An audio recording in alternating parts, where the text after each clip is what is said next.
update ng bayan. Maasahan anumang panahon. Magandang oras po sa ating lahat. Narito ng pinakuling update sa bagyong Basyang at sa magiging lagay ng ating panahon sa mga oras na ito hanggang sa mga susunod na oras. Sa kasalukuyan ay nakakaranas pa rin ng mabagyong panahon, mga pag-ulan at pagbugso ng hangin dulot ng bagyong Basyang ang malaking bahagi ng Central Visayas, Negros Island Region, Western Visayas, Romblon, Oriental Mindoro, Occidental Mindoro, Palawan, Masbate, Biliran, Leyte at Southern Leyte.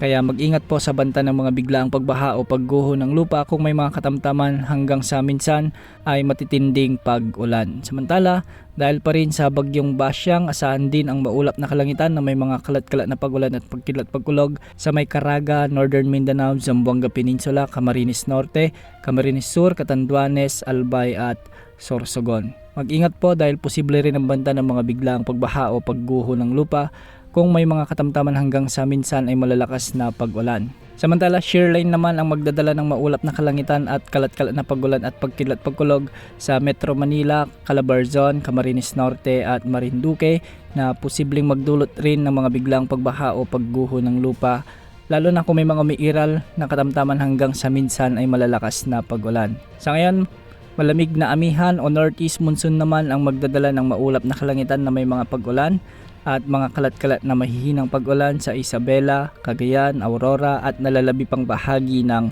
Luzon. Samantalang sa nalalabing bahagi ng Mindanao, hindi na naaapektuhan ng bagyong Basyang, kaya makakaranas ng bahagyang maulap hanggang sa maulap na kalangitan na may mga isolated rain showers and thunderstorms. Dulot ito ng mga umiiral na localized thunderstorms. Humina na bilang tropical depression ang bagyong Basyang at hulitong namataan sa vicinity ng Bohol. Taglay pa rin ng bagyong lakas ng hangin na umaabot sa 55 km per hour malapit sa gitna at pagbugsong umaabot sa 75 km per hour. Kumikilos ito ngayon ng pakanluran timog kanluran sa bilis na 15 km per hour. Meron pa rin itong lawak na umaabot sa 330 km mula sa gitna at nakataas pa rin ang tropical cyclone wind signal number 1 sa southern portion ng Occidental Mindoro, sa southern portion ng Oriental Mindoro, Romblon, ang northern portion ng Palawan kasama na ang Cuyo Islands, Cagayancillo Islands at Calamian Islands. Signal number 1 din sa southern portion ng Masbate, southern portion ng Eastern Samar,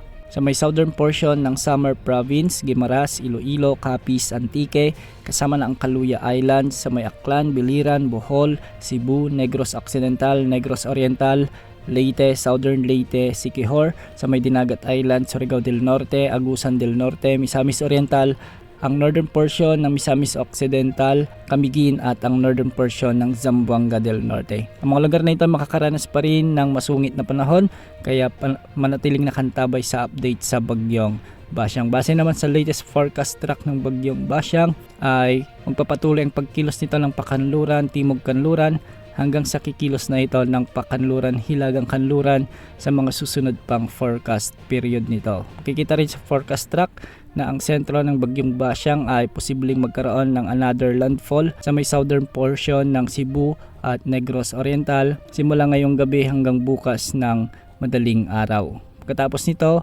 ay tatawirin na ng bagyo ang southern portion ng Panay Island at posibleng humina na ito sa low pressure area sa susunod na 12 oras. Yan munang latest sa lagay ng panahon. Ito po ang weather update ng bayan. Maasahan anumang panahon.